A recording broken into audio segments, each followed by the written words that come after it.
This story begins in 1922 Boston America.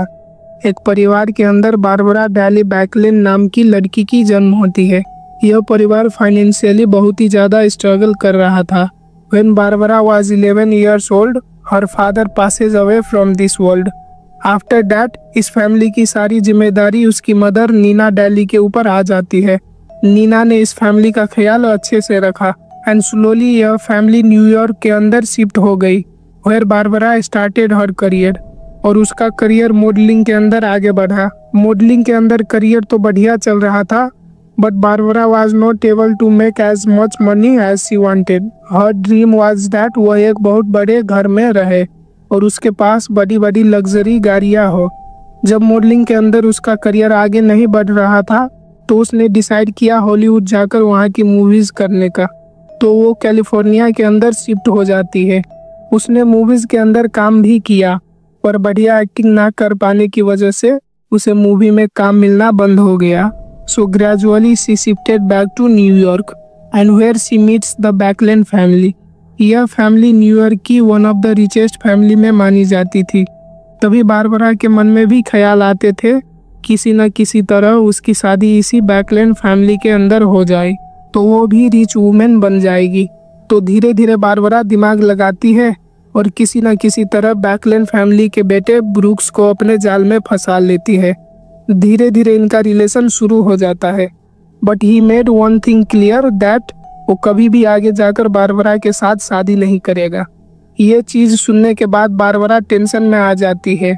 उसने दिमाग लगाया और जाकर ब्रूक्स को बोला कि वो उसके साथ प्रेग्नेंट हो चुकी है। यह बात सुनने के बाद ब्रूक्स डर जाता है और आगे जाकर वो बारबरा के साथ शादी कर लेता है। और इस शादी को लगभग 2-3 महीने ही हुए थे जब ब्रूक्स को पता चलता है कि प्रेगनेंसी वाला बहुत बड़ा झूठ बारबरा ने उससे बोला था। यह झूठ सुनने के बाद वो बहुत ही ज़्यादा गुस्से में आ जाता है और इसी टाइम से उन दोनों के रिश्ते में एक बहुत ही बड़ा दरार आना शुरू हो जाती है। ऐसे ही समय बीतता है और 1945 में बारबरा पहली बार प्रेग्नेंट होती है, जिसके 1 साल बाद 1946 अगस्त में उनके घर एक लड़के का जन्म होता है, जिसका नाम उन्होंने टोनी रखा। टोनी के जन्म के बाद भी ब्रूक्स की उसकी मां बारबरा के साथ नहीं बनती थी। जिस टाइम पर टोनी की एज लगभग 10 साल थी, उस टाइम पर उसके फादर ब्रूक्स का अफेयर दूसरी लड़कियों के साथ भी चल रहा था और यह बातों को लेकर उसकी मां बारबरा बहुत ज़्यादा टेंशन में रहती थी। पर दूसरी साइड बारबरा को यह भी पता थी कि उसने झूठ बोलकर ब्रूक्स के साथ शादी की है। अब वो कुछ भी नहीं कर सकती थी।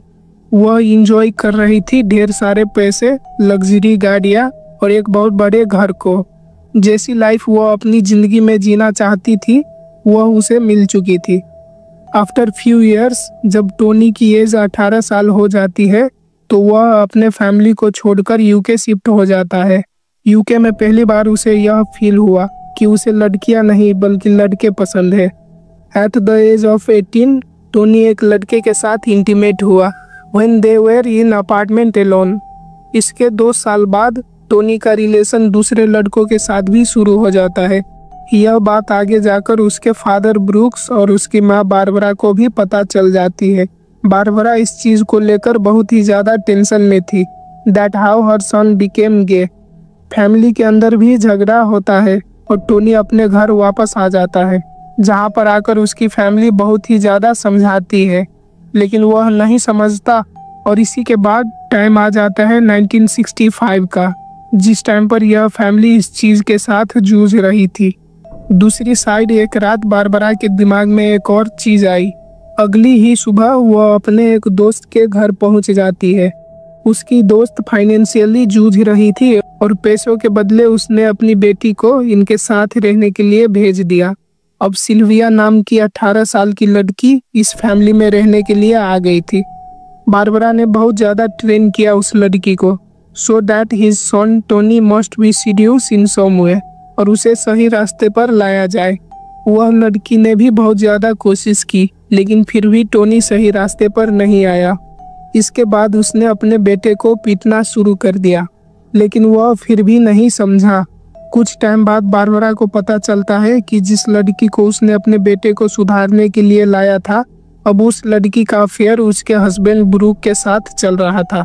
और जब इस फैमिली के अंदर इस बात को लेकर झगड़ा हुआ तो ब्रूक्स उस लड़की के साथ फैमिली से सेपरेट हो जाता है और उसने बारबरा को डिवोर्स भी दे दिया और इसी लड़की के साथ शादी कर ली। और एक बार फिर यह फैमिली अंदर से टूट चुकी थी।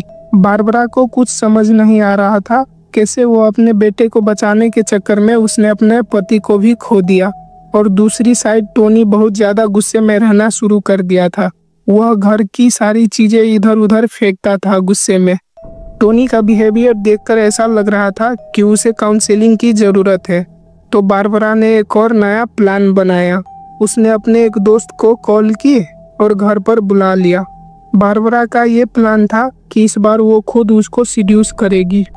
वह अपने बेटे और उस दोस्त के साथ मिलकर ट्राई करती है। इसी दौरान टोनी बहुत ही ज़्यादा गुस्सा हो जाता है और बाहर जाने की कोशिश करता है।